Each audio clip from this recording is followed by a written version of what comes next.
How's it going, YouTube? I wanted to weigh in on the P320 controversy. I've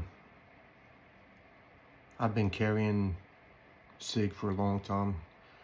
Carried Glock for a long time, transitioned over to SIG, and I found the P320 to be my platform of choice. And so I've carried them for a decade easily, and I have several P320s. And I'll start off by saying I've never had an issue with any of them. I did have a P320 once that didn't shoot well out of the box, and I think it was something to do with you know, the way they packed it in grease, and after a thorough cleaning it was tremendous after that. But the ongoing controversy now with P320s going off uncommanded, you know, and there's been incidences about, you know, the airman that was shot in the chest after he laid his weapon on a desk, supposedly. I haven't done a whole lot of research on it. I just hear the headlines. I did see the video of the officer in what appeared to be a squad room or lobby where his weapon went off in his holster. And so those things concern me because I carry a P320.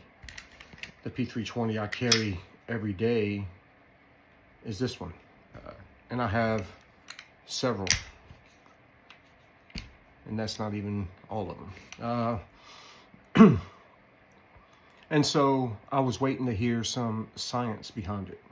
You know, what is actually causing these uncommanded, you know, discharges of these weapons. And so I've watched several videos, and the science that I have seen thus far is, in my opinion, garbage science. And so the most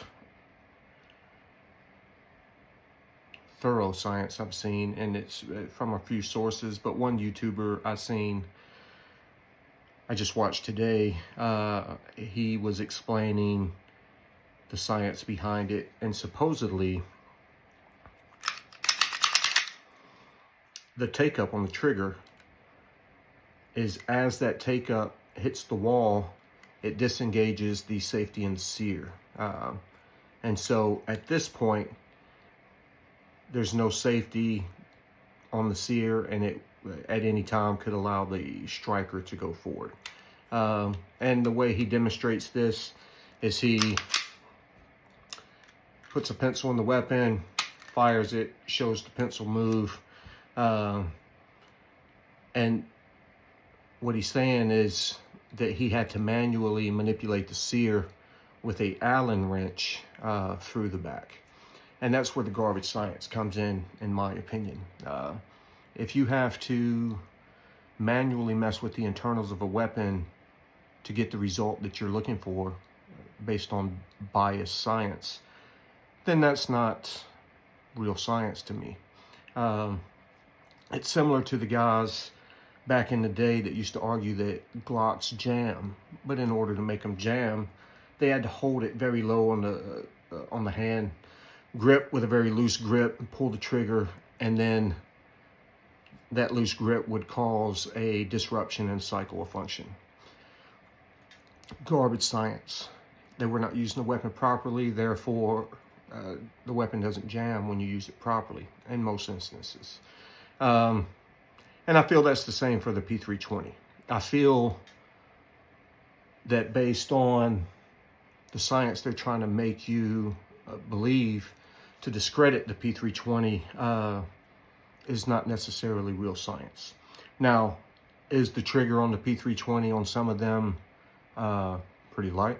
You know, is it possible to engage a trigger easier than you can with other handguns? I do believe so. If you're a bigger guy and you have a holster that's not very sturdy, and it is constricting the weapon, and you are squeezing the trigger based on movement, if you have trash inside of your slide because you have not cleaned your weapon properly in a long time, and something interrupts or interferes with the function of the sear while being squeezed, you know, there's a lot of factors that go into it. And you could say, man, that's a whole lot of factors. Well, there's not a whole lot of discharges, you know, of the numerous amount of P320s that are in circulation, a lot. You have very few of these discharges. And so I would lean more toward it is a calamity of errors that leads to these discharges. And so to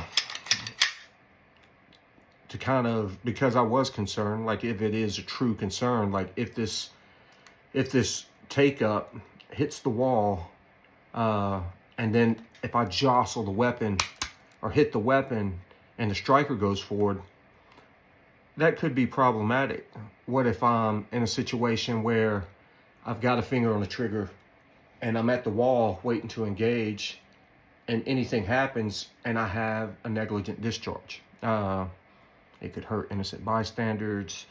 It could, the round is not going where I want it to go. And that is a problem for me, especially on a carry weapon. And so I did a test of my own without manually manipulating the internals of the weapon. And in doing so, I did the same thing he did. You have the take up, you have the screw, very similar to the one he used. You place it in the weapon, you go in a few threads, and as you can see, it's all the way to the wall. And when I did it the first few times,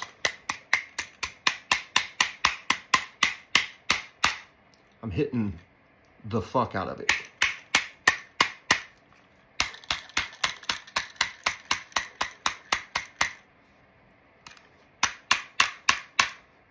I even dropped it on the ground a few times. It did not fire. And as you can see, it didn't happen. I did that test with this weapon. I did that test with this weapon. I did that test with this weapon. And this M17, M18 is the one that's getting, well, one of the ones that's getting a whole lot of, you know, flack. And so I did the same test with this weapon. As you can see, it's all the way to the wall.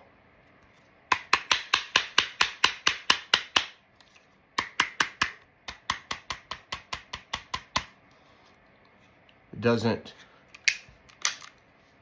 fall. And so, in my opinion, it's garbage science. People are manipulating the weapon in order to get the result that they want. You may hate SIG. I don't really care.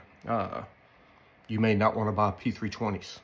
Hopefully it drives the cost down so that I can buy more. But in my opinion, don't be one of those people that believe anything anyone tells you. It's not a way to live your life, especially for people like us. Do not listen to the media. Do not listen to people that are biased and manipulating facts. Do research for yourself. Now, if someone has other facts and you have some science that can tell me, you know, why these weapons are discharging, you know, without being commanded to do so, feel free to share that information. I'm open to hear it, excuse me. But from what I know, and from what my experience is, and doing the tests that I've done on these weapons, and how much I've trained with them and how many rounds I've put through them, and I've seen dozens of YouTube videos where people do drop tests on these P320s, and they perform far better than the other weapons. Grand Thumb even did one. So all that to say, in my experience, And with my test of these weapons and me looking at other information, I'm not convinced that there's anything wrong with the P320. I will say that if you maintenance your weapon properly, you have a proper holster for your weapon, you use proper trigger discipline, your weapon will perform the way it's supposed to perform. And if you don't, it may not. But that's any weapon. Some weapons are more forgiving than others. Some weapons have a heavier trigger.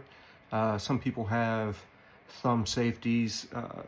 Some weapons have thumb safeties, and some people prefer those. I do not. I do not want external safeties on my weapon.